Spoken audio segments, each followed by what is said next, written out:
بسم الله الرحمن الرحيم.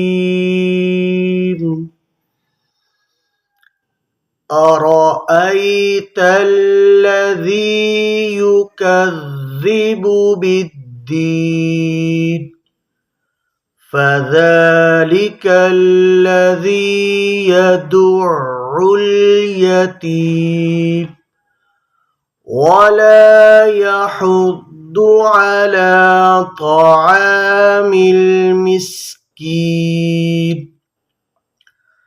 فويل للمصلين الذين هم عن صلاتهم ساهون الذين هم يراءون ويمنعون الماعون